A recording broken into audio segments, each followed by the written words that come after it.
लोग जाने ही गीत है, लोग जाने ही गीत है। ये तो ब्रह्म विचार,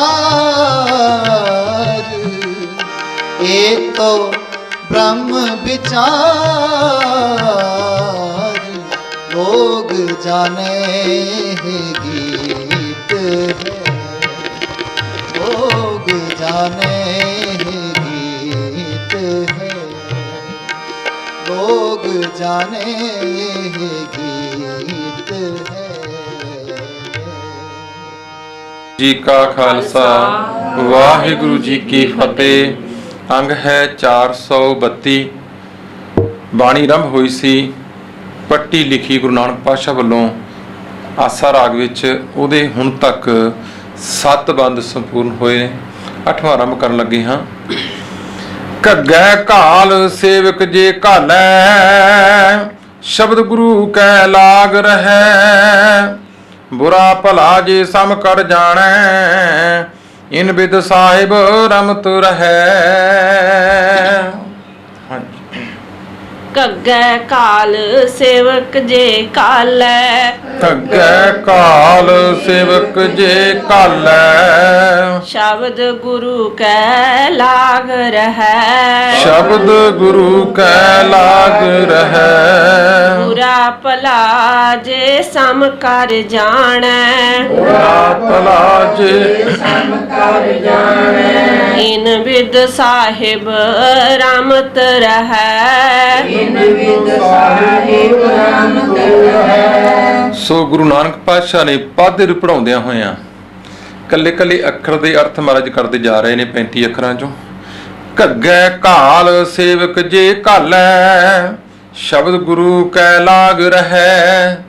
ਘੱਗਾ ਅੱਖਰ ਇਹ ਗੱਲ ਸਪਸ਼ਟ ਕਰਦਾ ਹੈ, ਜੇ ਸੇਵਕ ਬਣ ਕੇ ਉਹ ਘਾਲਣਾ ਕਰਦਾ ਹੈ, ਘਾਲ ਕਮਾਈ ਕਰਦਾ ਹੈ ਕਿ ਗੁਰੂ ਦੇ ਸ਼ਬਦ ਦੁਆਰਾ ਉਹਦੇ ਨਾਲ ਜੁੜਿਆ ਰਹਿੰਦਾ ਹੈ, ਭਾਵ ਗੁਰੂ ਦੇ ਸ਼ਬਦ ਦੀ ਕਮਾਈ ਕਰਦਾ ਹੈ। ਬੁਰਾ ਭਲਾ ਜੇ ਸਮ ਕਰ ਜਾਣੈ, ਇਨ ਬਿਦ ਸਾਹਿਬ ਰਮਤ ਰਹੈ। ਉਹ ਗੁਰੂ ਦੇ ਸ਼ਬਦ ਦੀ ਕਮਾਈ ਕਰਦਾ ਹੋਇਆ ਜਦੋਂ ਇਸ ਅਵਸਥਾ ਤੇ ਪਹੁੰਚ ਜਾਏ ਕਿ ਉਹਦੇ ਲਈ ਚੰਗਾ ਤੇ ਮਾੜਾ ਇੱਕ ਬਰਾਬਰ ਨੇ, ਉਹਦੇ ਲਈ ਕੋਈ ਵੀ ਆਪਣਾ ਤੇ ਕੋਈ ਵੀ ਬਗਾਨਾ ਨਹੀਂ, ਜਦੋਂ ਸਮਦ੍ਰਿਸ਼ਟੀ ਹੋ ਜਾਏ ਕਹਿੰਦੇ ਇਸ ਵਿਧੀ ਦੁਆਰਾ ਉਹ ਆਪਣੇ ਸਾਹਿਬ ਨੂੰ, ਉਸ ਪ੍ਰਭੂ ਨੂੰ ਭੋਗਦਾ, ਸਿਮਰਦਾ ਰਹਿੰਦਾ, ਉਹਦਾ ਆਨੰਦ ਮਾਣਦਾ ਰਹਿੰਦਾ। ਹਾਂਜੀ। ਚੱਚੈ ਚਾਰ ਵੇਦ ਜਿਨ ਸਾਜੇ, ਚੱਚੈ ਚਾਰ ਵੇਦ ਜਿਨ ਸਾਜੇ। ਚਾਰੇ ਖਾਣੀ ਚਾਰ ਜੁਗਾਂ, ਚਾਰੇ ਖਾਣੀ ਚਾਰ ਜੁਗਾਂ। ਜੁਗ ਜੁਗ ਜੋਗੀ ਖਾਣੀ ਭੋਗੀ, ਜੁਗ ਜੁਗ ਜੋਗੀ ਖਾਣੀ ਭੋਗੀ। ਪੜਿਆ ਪੰਡਿਤ ਆਪ ਥੀਆ, ਪੜਿਆ ਪੰਡਤ ਆਪ ਥੀਆ। ਚੱਚੈ ਚਾਰ ਵੇਦ ਜਿਨ ਸਾਜੇ, ਚਾਰੇ ਖਾਣੀ ਚਾਰ ਜੁਗਾਂ। ਚੱਚਾ ਅੱਖਰ ਬਾਰੇ ਸਪਸ਼ਟ ਕਰਦੇ ਨੇ ਕਿ 4 ਯੁੱਗ ਜਿਹਨੇ ਸਥਾਪਿਤ ਕੀਤੇ, 4 ਵੇਦ ਨੇ, ਚਾਰੇ ਖਾਣੀਆਂ ਨੇ, ਅੰਡਜ ਜੇਰਜ ਸੇਤਜ ਉਜਪੁਜ। ਸਤਜੁਗ ਦੁਆਪਰ ਤ੍ਰੇਤਾ ਕਲਯੁਗ, ਇਹ 4 ਯੁੱਗ ਨੇ ਤੇ ਚਾਰੇ ਵੇਦਾਂ ਨੂੰ ਜਿਹਨੇ ਸਥਾਪਨ ਕੀਤਾ। ਮਹਾਰਾਜ ਕਹਿੰਦੇ ਜੁਗ ਜੁਗ ਜੋਗੀ ਖਾਣੀ ਭੋਗੀ, ਪੜਿਆ ਪੰਡਤ ਆਪ ਥੀਆ। ਕਹਿੰਦੇ ਸਾਰੇ ਯੁੱਗਾਂ ਵਿੱਚ, ਹਰ ਸਮੇਂ ਦੇ ਵਿੱਚ ਉਹ ਆਪ ਜੋਗੀ ਹੈ, ਸਾਰੀਆਂ ਖਾਣੀਆਂ ਵਿੱਚ ਉਹ ਆਪ ਭੋਗੀ ਹੈ, ਭਾਵ ਜਿੰਨੇ ਵੀ ਜੀਵ ਉਹਨੇ ਪੈਦਾ ਕੀਤੇ ਨੇ ਉਹਨਾਂ ਵਿੱਚ ਆਪ ਉਹ ਹਰ ਚੀਜ਼ ਨੂੰ ਭੋਗ ਰਿਹਾ ਹੈ। ਪੜਿਆ ਪੰਡਤ ਤਾਂ ਆਪ ਥੀਆ।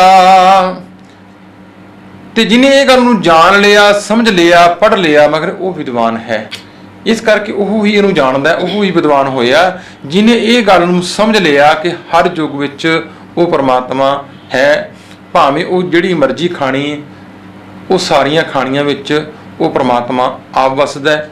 ਸਾਰਿਆਂ ਜੀਵਾਂ ਵਿੱਚ ਉਹਦੀ ਜੋਤ ਹੈ। ਸਭ ਮੈਂ ਜੋਤ, ਜੋਤ ਹੈ ਸੋਏ, ਤਿਸ ਦਾ ਚਾਨਣ ਸਭ ਮੈਂ ਚਾਨਣ ਹੋਏ। ਜਿਹੜੇ ਇਹ ਗੱਲ ਨੂੰ ਜਾਣ ਲਿਆ, ਮਗਰ ਉਹ ਪੜ੍ਹਿਆ, ਜਿਹੜਾ ਇਸ ਗੱਲ ਨੂੰ ਜਾਣ ਗਿਆ, ਉਹ ਪੰਡਤ ਹੈ। ਪੰਡਤ ਦਾ ਮਤਲਬ ਹੈ ਵਿਦਵਾਨ।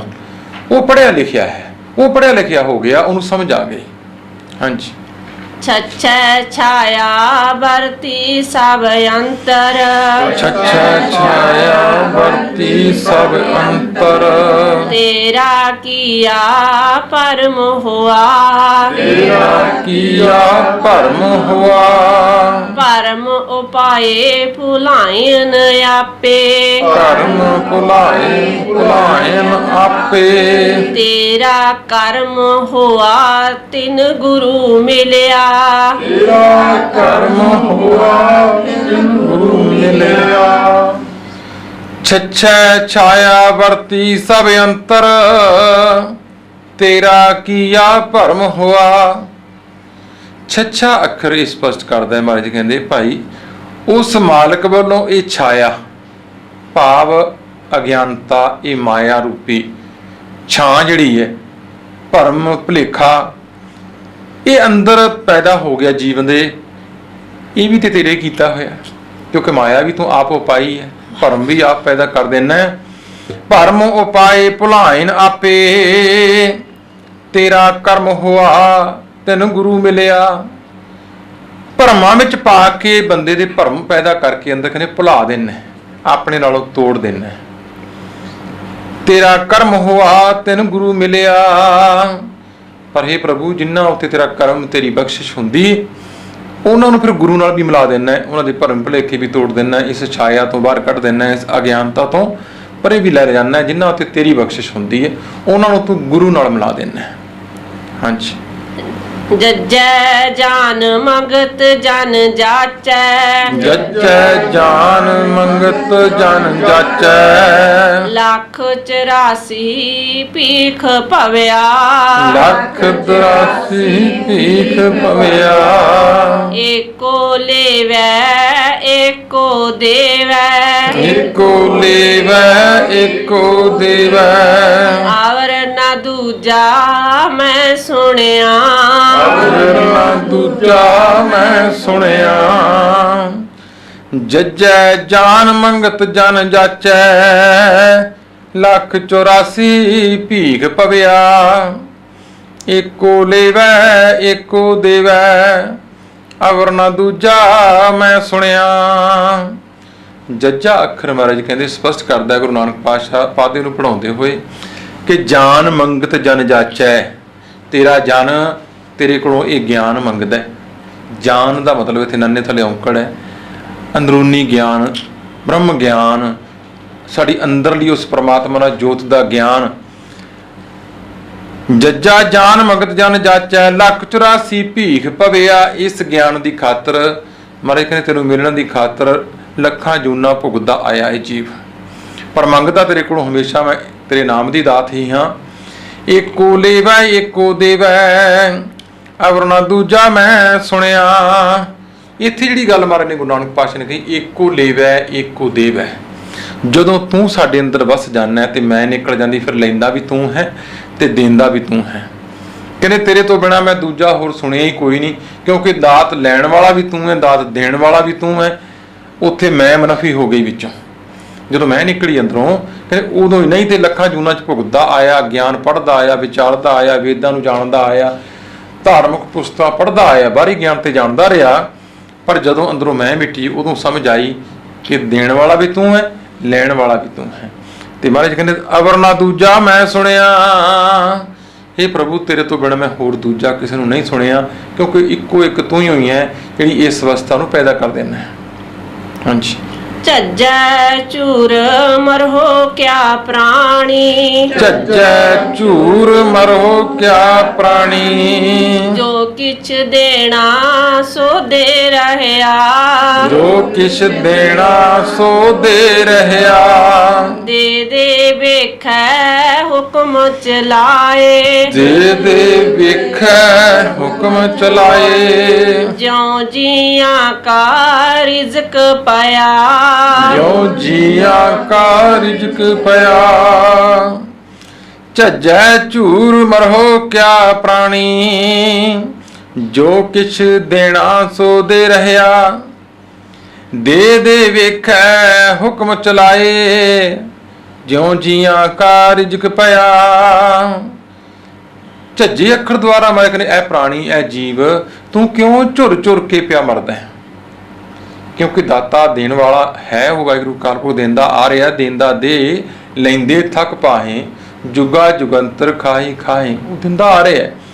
ਤੇ ਜੈ ਝੂਰ ਮਰੋ ਕਿਆ ਪ੍ਰਾਣੀ, ਜੋ ਕੁਛ ਦੇਣਾ ਸੋ ਦੇ ਰਿਹਾ। ਉਹ ਜੋ ਕੁਛ ਉਹਨੇ ਦੇਣਾ ਹੈ ਇਸ ਭਾਂਡੇ ਵਿੱਚ ਜਿਹੋ ਜੀ ਸਾਡੀ ਔਕਾਤ ਹੈ, ਜਿੰਨੀ ਕੁ ਵੈਸੇ ਤਾਂ ਸਾਡੀ ਔਕਾਤ ਤੋਂ ਵੱਧ ਪਾਇਆ ਉਹਨੇ, ਪਰ ਫਿਰ ਵੀ ਮਨੁੱਖ ਹੱਥ ਅੱਡੀ ਜਾਂਦਾ ਹੈ, ਮੰਗਣ ਦੀ ਆਦਤ ਪਈ। ਮੈਂ ਕਿਹਾ ਤੂੰ ਕਿਉਂ ਝੁਰਦਾ ਹੈ? ਉਹ ਦਿੰਦਾ ਆ ਰਿਹਾ, ਦਿੰਦਾ ਰਹੇਗਾ। ਦੇ ਦੇ ਵੇਖੈ ਹੁਕਮ ਚਲਾਏ, ਉਹ ਜੀਵਾਂ ਨੂੰ ਦੇਖ ਕੇ ਵੇਖ ਵੀ ਰਿਹਾ, ਸੰਭਾਲ ਵੀ ਕਰ ਰਿਹਾ ਉਹਨਾਂ ਦੀ। ਕਹਿੰਦੇ ਸਾਰੇ ਉਹਦੇ ਹੁਕਮ ਵਿੱਚ ਨੇ।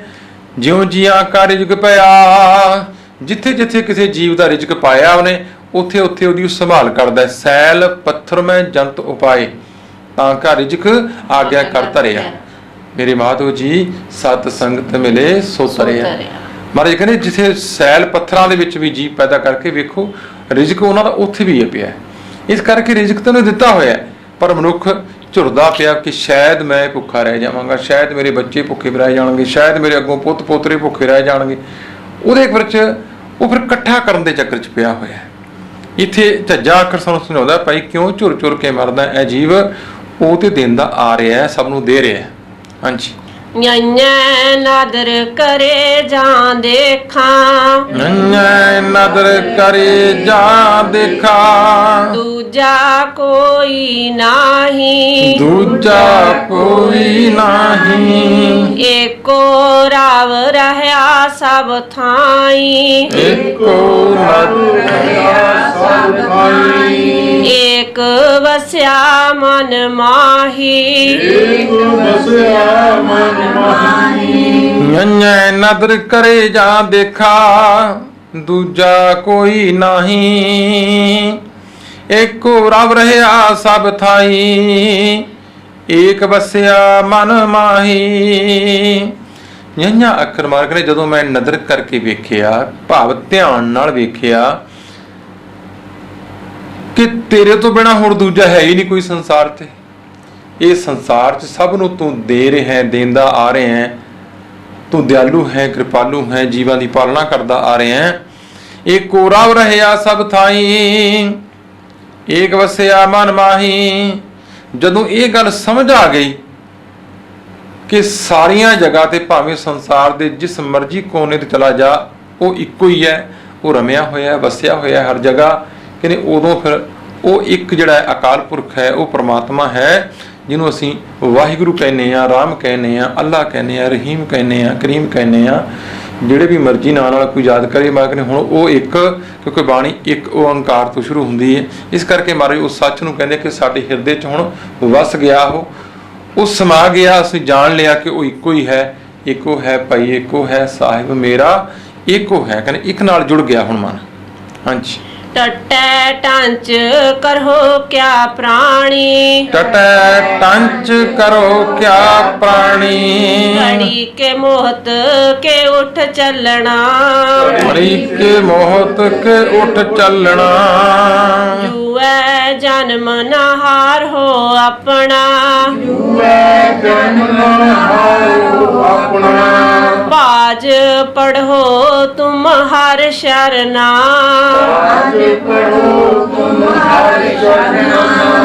ਟਟੈ ਟੰਚ ਕਰੋ ਕਿਆ ਪ੍ਰਾਣੀ। ਘੜੀ ਕੇ ਮੋਹਤ ਕੇ ਉਠ ਚੱਲਣਾ। ਜੂਐ ਜਨਮ ਨ ਹਾਰ ਹੋ ਆਪਣਾ, ਭਾਜ ਪੜ੍ਹੋ ਤੁਮ ਹਰ ਸ਼ਰਨਾ।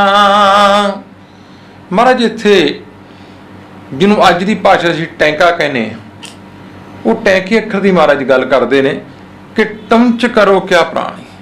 ਇਹ ਟੰਚ ਕੀ ਕਰਦਾ ਹੈ, ਭਾਵ ਸੂੰਪਣਾ ਪਿਆ ਕਾਹਦਾ ਕਰਦਾ ਹੈ, ਤੂੰ ਫਜ਼ੂਲ ਧੰਦਿਆਂ 'ਚ ਕਿਉਂ ਪਿਆ ਹੋਇਆ। ਟੰਚ ਦਾ ਮਤਲਬ ਹੁੰਦਾ ਫਜ਼ੂਲ ਜੇ ਕੰਮਾਂ 'ਚ ਪਏ ਰਹਿਣਾ, ਆਪਣਾ ਸਮਾਂ ਵਿਅਰਥ ਕਰੀ ਜਾਣਾ।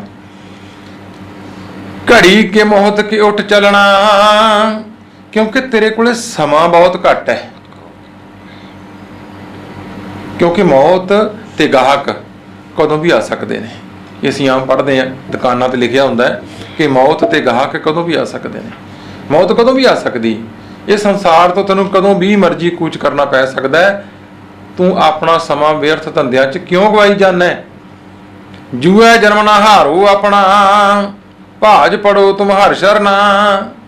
ਮੈਂ ਕਹਿੰਦੇ ਮਨੁੱਖਾ ਜਨਮ ਮਿਲਿਆ, ਇਹਨੂੰ ਜੂਏ ਦੀ ਬਾਜੀ ਵਾਂਗੂ ਨਾ ਹਾਰ, ਤੇ ਕੀ ਕਰ, ਭੱਜ ਕੇ ਗੁਰੂ ਦੀ ਸ਼ਰਨ ਵਿੱਚ ਚਲਾ ਜਾ, ਭੱਜ ਕੇ ਉਸ ਪਰਮਾਤਮਾ ਦੀ ਸ਼ਰਨ ਵਿੱਚ ਚਲਾ ਜਾ। ਕਹਿੰਦੇ ਆਪਣਾ ਸਾਰਾ ਕੁਝ ਤਿਆਗ ਕੇ ਇੱਕੋ ਇੱਕ ਤਰੀਕਾ ਹੈ, ਤੇ ਤਾਂ ਹੀ ਤੂੰ ਬਚ ਸਕਦਾ ਹੈ, ਤਾਂ ਹੀ ਤੇਰਾ ਪਾਰ ਉਤਾਰਾ ਹੋ ਸਕਦਾ ਹੈ। ਨਹੀਂ ਤੇ ਉਹ ਆਪਣਾ ਸਮਾਂ ਵਿਅਰਥ ਕਰਦਾ ਜਾ ਰਿਹਾ ਹੈ, ਇਹ ਟੰਚ ਕਰਦਾ ਜਾ ਰਿਹਾ ਹੈ। ਟੰਚ ਨਾ ਕਰ, ਆਪਣੇ ਸਮੇਂ ਨੂੰ ਵਿਅਰਥ ਨਾ ਕਰ, ਧੰਦਿਆਂ ਵਿੱਚ ਨਾ ਗਵਾ। ਹਾਂਜੀ। ਠੱਠੈ ਠਾਂਡ ਵਰਤੀ ਤਿਨ ਅੰਤਰ, ਠੱਠੈ ਠਾਂਡ ਵਰਤੀ ਤਿਨ ਅੰਤਰ, ਹਰ ਚਰਨੀ ਜਿਨ ਕਾ ਚਿਤ ਲਾਗਾ, ਹਰ ਚਰਨੀ ਜਿਨ ਕਾ ਚਿਤ ਲਾਗਾ, ਚਿਤ ਲਾਗਾ ਸਈ ਜਨ ਨਿਸਤਰੇ, ਚਿਤ ਲਾਗਾ ਸਈ ਜਨ ਨਿਸਤਰੇ, ਤੋ ਪ੍ਰਸਾਦੀ ਸੁਖ ਪਾਇਆ, ਸੁਖ ਪਾਇਆ। ਠੱਠੈ ਠਾਂਡ ਵਰਤੀ ਤਿਨ ਅੰਤਰ, ਹਰ ਚਰਨੀ ਜਿਨ ਕਾ ਚਿਤ ਲਾਗਾ, ਚਿਤ ਲਾਗਾ ਸਈ ਜਨ ਨਿਸਤਰੇ, ਤਉ ਪ੍ਰਸਾਦੀ ਸੁਖ ਪਾਇਆ। ਠੱਠਾ ਅੱਖਰ ਮਹਾਰਾਜ ਆਰੰਭ ਕੀਤਾ ਕਿ ਠੱਠੈ ਠਾਂਡ ਵਰਤੀ ਤਿਨ ਅੰਤਰ।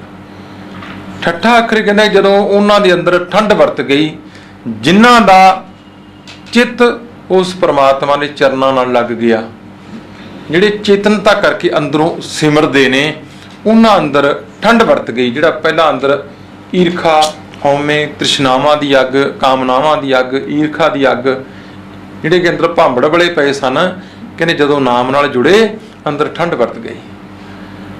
ਚਿਤ ਲਾਗਾ ਸਈ ਜਨ ਨਿਸਤਰੇ, ਤਉ ਪ੍ਰਸਾਦੀ ਸੁਖ ਪਾਇਆ। ਜਿਨ੍ਹਾਂ ਦਾ ਚਿੱਤ ਤੇਰੇ ਨਾਲ ਲੱਗ ਗਿਆ ਹੈ ਪ੍ਰਭੂ, ਜਿਹੜੇ ਤੇਰੇ ਨਾਲ ਜੁੜ ਗਏ, ਉਹ ਇਸ ਸੰਸਾਰ ਤੋਂ ਨਿਸਤਰੇ, ਭਾਵ ਪਾਰ ਉਤਾਰਾ ਹੋ ਗਿਆ ਉਹਨਾਂ ਦਾ। ਤਉ ਪ੍ਰਸਾਦੀ ਸੁਖ ਪਾਇਆ। ਤਉ ਪ੍ਰਸਾਦੀ ਤੇਰੀਆਂ ਬਖਸ਼ਿਸ਼ਾਂ ਨਾਲ, ਤੇਰੀਆਂ ਕਿਰਪਾ ਨਾਲ ਉਹਨਾਂ ਨੂੰ ਇਹ ਸੁਖ ਪ੍ਰਾਪਤ ਹੋ ਗਿਆ, ਉਹ ਤੈਨੂੰ ਮਿਲ ਪਏ, ਉਹ ਜਿਉਂਦੇ ਜੀ ਇਸ ਸੰਸਾਰ ਦੇ ਵਿੱਚੋਂ ਮੁਕਤ ਹੋ ਗਏ, ਉਹ ਇਸ ਸੰਸਾਰ ਨੂੰ ਪਾਰ ਕਰ ਗਏ। ਹਾਂਜੀ।